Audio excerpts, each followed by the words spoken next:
The Chicago Bears preseason preparations have taken an unexpected turn as the team deals with both good and bad news on the injury front.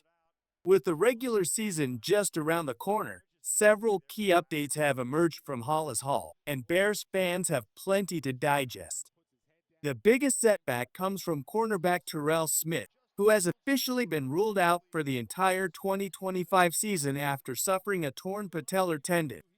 This devastating injury landed him on season-ending injured reserve, and recovery will be a long road ahead. Smith was expected to play a significant rotational role in the Bears' secondary, often swapping snaps with Tariq Stevenson and providing depth at the cornerback position. While Smith was unlikely to secure a starting spot this season, losing him still stings for Chicago's defensive unit. This puts added pressure on young defensive backs and opens the door for players like Nick McLeod to make a stronger case for a 53-man roster spot. Reports suggest McLeod has impressed coaches in camp and could now be in prime position to carve out a bigger role in the defensive rotation. The good news, however, is that Jalen Johnson, the Bears' top cornerback, is progressing well. Johnson participated in warm-ups before last weekend's game against the Buffalo Bills, signaling that his recovery is moving in the right direction.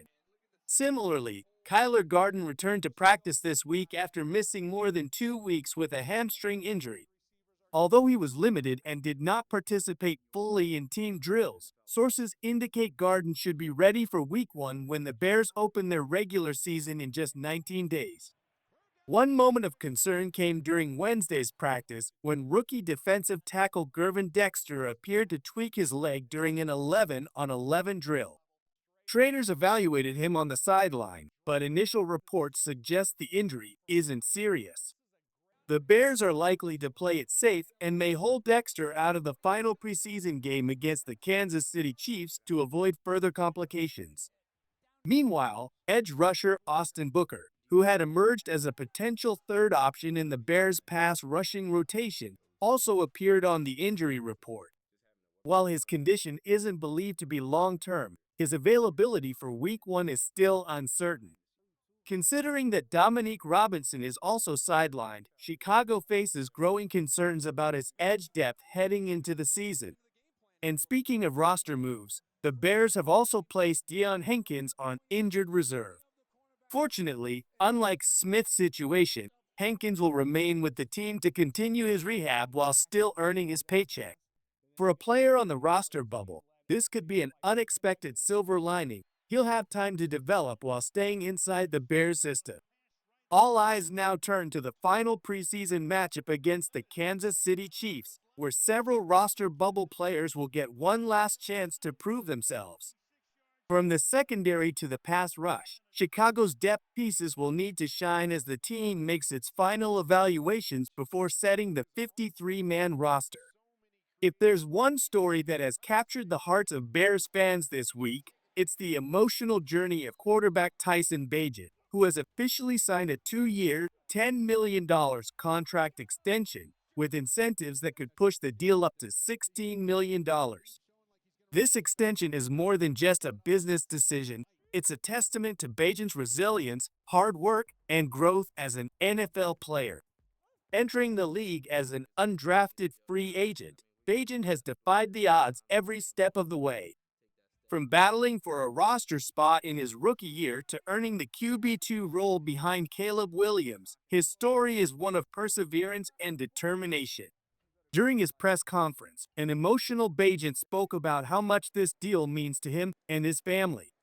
Fighting back tears, he revealed how far he's come and how much this opportunity impacts those closest to him. "My dad didn't have running water until high school. There are so many people I can help now. This isn't just about football, it's about taking care of my family and giving back." Head coach Ben Johnson also praised Bagent's work ethic and football IQ, calling him one of the most impressive young quarterbacks he's ever coached. There's no question Tyson has the tools to start in this league one day. His preparation, his understanding of the game, and his leadership have been outstanding. We're lucky to have him in this locker room.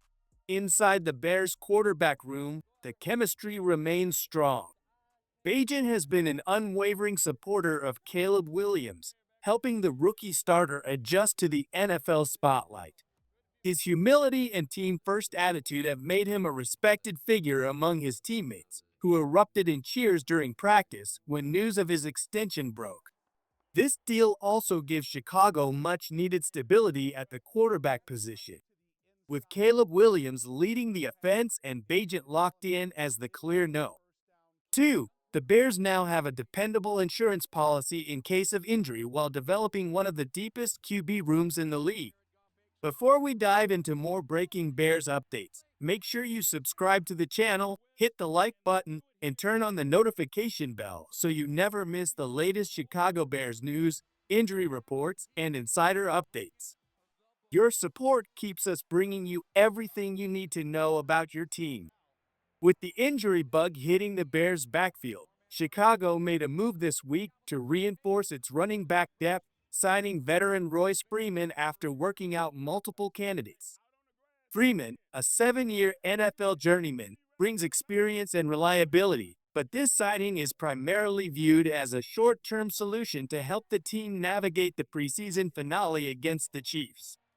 Freeman joins a Bears backfield currently featuring D'Andre Swift, Britton Brown, and Ian Wheeler. While Swift remains the unquestioned starter, his workload is expected to remain limited until the regular season begins, leaving plenty of snaps for Brown, Wheeler, and now Freeman to showcase their abilities on Friday night. The bigger question heading into the season is, who will secure the RB2 role behind Swift? Rookie Roshan Johnson has been in the mix, but has struggled to stay healthy during camp. If his recovery lingers, the Bears may be forced to rely on a committee approach until a clear backup emerges.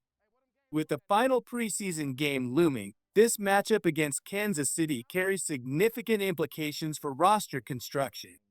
Beyond the running back battle, Chicago will be closely monitoring its offensive line depth, edge rotation, and secondary versatility, all critical areas that could decide the outcome of close games once the regular season kicks off.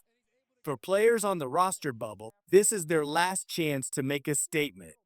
Expect high energy, physical play, and plenty of evaluation from the coaching staff as the Bears finalize their roster ahead of Week 1. Final thoughts: the Chicago Bears enter the final stretch of preseason with optimism but also uncertainty. Key injuries have reshaped depth charts, and the running back rotation remains unsettled. However, the emotional boost from Tyson Bagent's extension has energized the locker room, while the return of players like Jalen Johnson and Kyler Gordon provides hope for a healthier roster moving forward. With less than 3 weeks until the regular season opener, every snap matters. The Bears are building chemistry, testing depth, and preparing for a pivotal season that could define the future of this franchise. One thing is certain, this team is fight, heart, and belief. Chicago Bears fans, buckle up. The journey is just getting started.